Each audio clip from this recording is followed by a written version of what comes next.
है? तो ऐसे बच्चे को नहीं पता क्या सही है क्या गलत है। बच्चे के हाथ में चाकू है, बच्चे को तो वही खिलौना लग रहा है ना, लेकिन ये हमें पता है कि बच्चे को नुकसान हो जाएगा, चोट लगा लेगा। आप उसे लेंगे या खेल रहे तो कोई बात नहीं, क्या करेंगे, लेना पड़ेगा।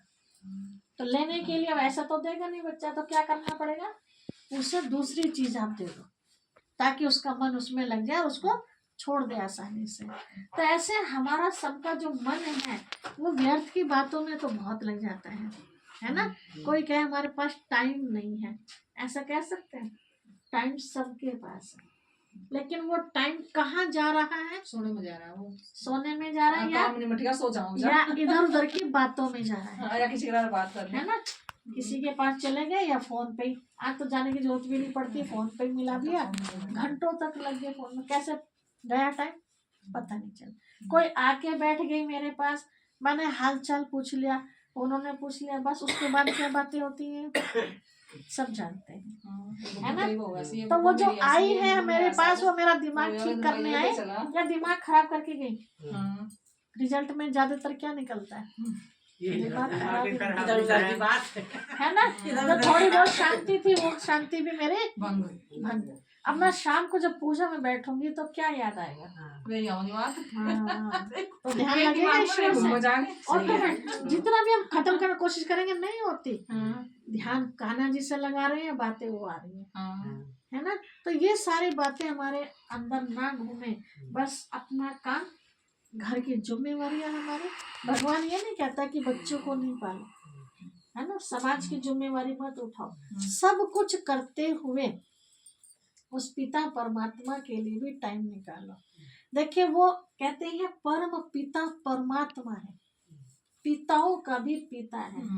आज वो पिता हम बच्चों को समझाने के लिए आए हैं, किस लिए, हमारा ही जीवन सुखी बनाने के लिए। आप बुजुर्ग हैं, अपने बच्चों को कैसे शिक्षा देंगे कि उनका घर बेकार हो जाए, बिखर जाए, नहीं ना, जोड़ने का ही ज्ञान देंगे ना। और बच्चे फिर ना सुने आपकी तो आपको कैसा लगेगा, फिर थक हार के चुप बैठ जाएंगे ना।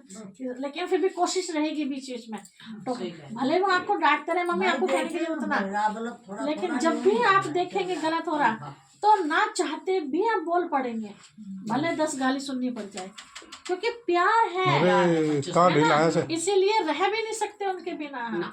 तो ऐसे परमात्मा पिता भी हम बच्चों को समझाते हैं, है ना। वो समझा रहे तो डायरेक्ट तो नहीं समझाएंगे, क्योंकि वो निराकार है, तो किसी के द्वारा तो ज्ञान देंगे ना वो आके। तो अब बहनों के द्वारा परमात्मा पिता ज्ञान दे रहा है। अब उस ज्ञान को सुनने के लिए अगर हमारे पास टाइम नहीं है, जिससे जीवन हमारा अच्छा बन जाता है, हम उस पिता की नहीं सुनते। देखिए बच्चे नकल करते हैं ना, कई जगह देखा होगा आपने कि आप अपनी सासू के साथ अच्छा व्यवहार नहीं करते, है ना।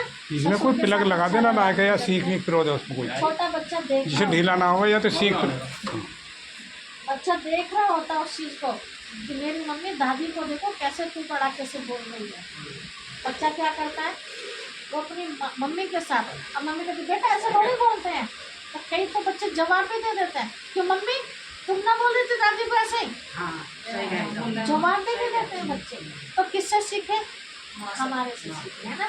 तो परमात्मा पिता कहते हैं तुम मेरी नहीं सुनोगे तो तुम्हारे जो बच्चे हो तुम्हारी नहीं सुनेंगे, तो नुकसान किसका हुआ। हम बड़ों का सम्मान करेंगे तभी तो छोटे हमारा सम्मान करेंगे। भैया चलती आ रही है ना पीढ़ी, अगर हम नहीं समझेंगे तो हमें भी कोई नहीं समझेगा। हम किसी का दर्द समझेंगे तो कल को आप भी मेरा दर्द समझोगे, और मैं ही अपमान करूँ आपका तो आप 10 बार अपमान करोगे। बदला है हर चीज का, जैसा बोएंगे वैसा काटेंगे। अब कैसा बोना है वो ज्ञान के द्वारा हमें पता चलता है, क्या बोना है सब जानते हैं इस बात को। हाँ जी, झूठ नहीं बोलना चाहिए, किसी के साथ कपट नहीं करनी चाहिए, किसी का अपमान नहीं करना चाहिए, किसी को धोखा नहीं देना चाहिए, सब जानते हैं, लेकिन फिर भी कर रहे हैं। पीठ पीछे बुराई नहीं करनी चाहिए। सो में एक के दिमाग में भर रही है भी हमने, और नहीं भर रही किसी के, ठीक है। हाँ। तो अब इसका मतलब क्या है, सोचो मुझे पता चला है कि मुझे किसी के साथ कपट नहीं करना है ना, क्योंकि जैसा मैं बोऊंगी एक दिन मुझे काटना पड़ेगा। अपनी खेती में मैंने अगर बरसी बोई है तो ज्वार मिल जाएगी, बरसी मिलेगी। मक्का बोई है तो गेहूं नहीं मिलेगा, जाओ। सीधी सी बात है। आइए मिथिलेश भाई आप मुस्कान लो, बड़ी तरह ना पूछो।